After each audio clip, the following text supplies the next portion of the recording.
Good afternoon, everyone. This is Dr. Armstrong back with this week's edition of Tuesday Tips. I know that some of them have been a little sparse here lately. However, I'm thankful to be back with you all today. Um, I've had a very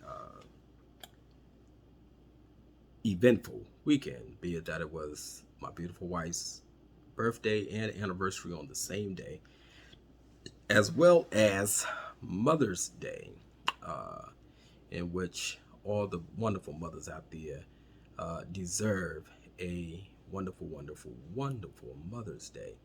Uh, Thankful to still have my mother here with me. She is 84 years old and getting around wonderfully.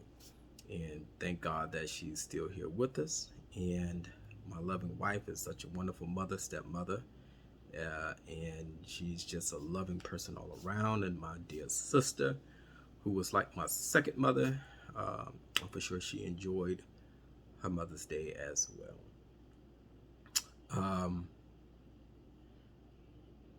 Today we're going to talk about, in short and in brief, emotional healing. Emotional healing. Um, Emotional healing comes over time. You've experienced some type of traumatic experience in your life, and you're going through the processes of the healing stage. And oftentimes, many people get caught up on knowing, knowing when they are in that particular stage of healing. Okay. With that being said, what one must do, one must really learn to understand that in order to heal, you must first start the process. You can't just think, okay, well, I've gone through this.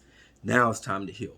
There is a process. And sometimes that process, it takes getting the professional and even spiritual help to get you to that point.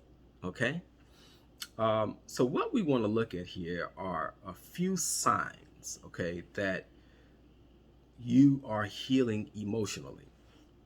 And I want folks to understand that emotional healing, when someone is hurt emotionally, regardless of what it is, where it come from, who did it, that's a hurt that many people cannot see, but it is a hurt that takes more time to heal. So we look at it. Whether you've been depressed or anxious, it just can be hard to uh, understand when you're getting better. It's not like a physical scar where you can see the scab forming and falling off and the new skin forming and your flesh is healing, but it's deeper. It's deeper. So what we want to look at today are a few of them.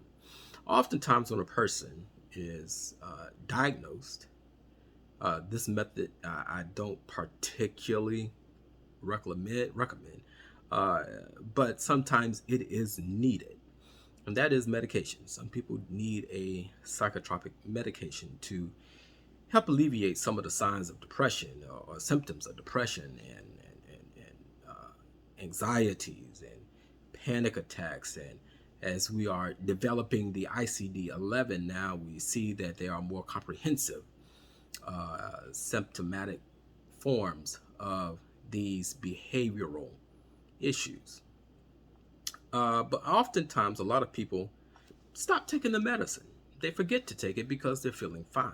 They're beginning to feel fine, and they don't need the actual medication to give them, to take off the edge and to give them that euphoric feeling. Um, I don't recommend that you just stop taking your medicine because it can have an adverse effect on you. But if that is the case, that is a sign that you're healing.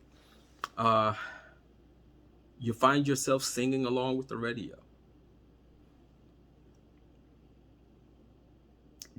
Normally, depressed people do not react to melodic tones and music and symphonic sounds. It's a mute thing to them.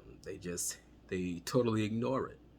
But you start to feel yourself getting, quote unquote, in the groove of things, with the music, and you start turning the music up a little bit louder and a little bit louder, a little bit louder. Next thing you know, they can hear you before they see you. All right. Things that used to scare you, they don't scare you anymore. A person with anxiety or even depression can be very alert, and that alertedness can sometimes be overblown, and it goes into some state of paranoia. So you begin to be a little more at ease. Okay, you're ready to make changes in your living situation.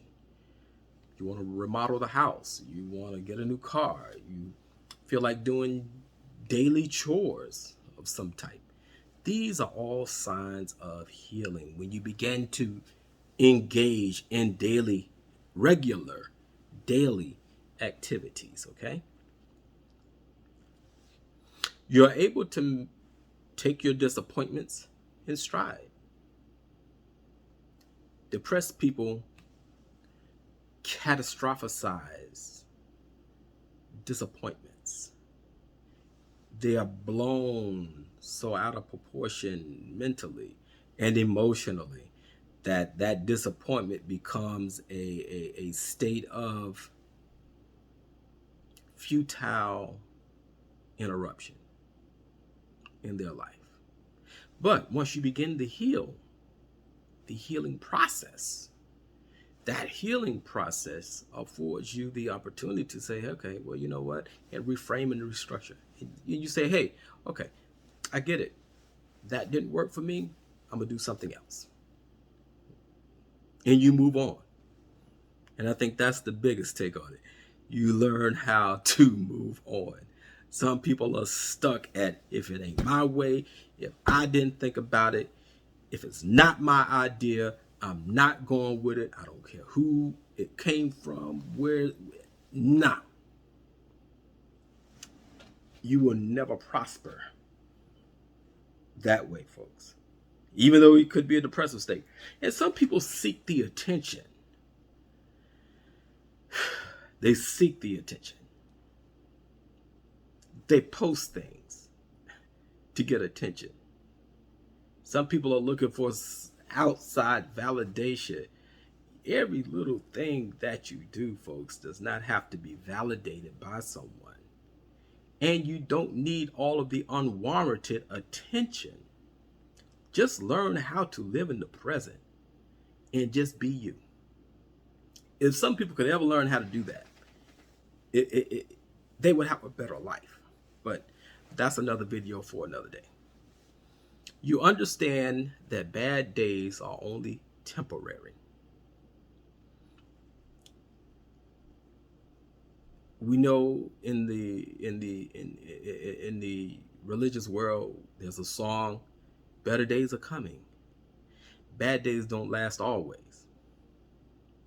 Sometimes you have to take the good with the bad, the right for the wrong, and just learn how to move on. Everything just won't go your way. Accept it. Well, that's another video for another day, because a lot of people need to know what acceptance is all about. And some of them don't, but we'll get into that later. And then you have moments of peace.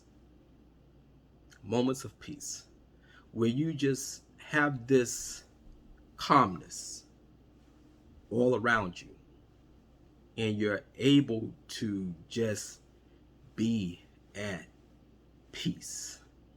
And that peace, my brothers and my sisters, if I go into my church mode or my fellow clients, that peace only comes from one source. It comes from within. Now, you can put whatever attribute you want to that, but I'm going to put that peace comes from God. And He can give you a peace that passes all understanding. Folks all around you will be wondering when they see things not going right in your life, because people are just that nosy. When they see things going wrong in your life, they're going to wonder, how are they at that much peace? They're going to wonder, how are you able to maintain a smile on your face? They're going to wonder.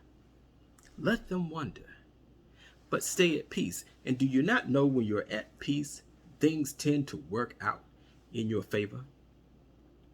So stay at peace, folks. Begin to heal. If you need help on healing, seek the help that you need.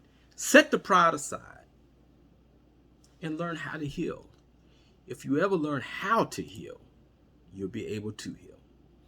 All right.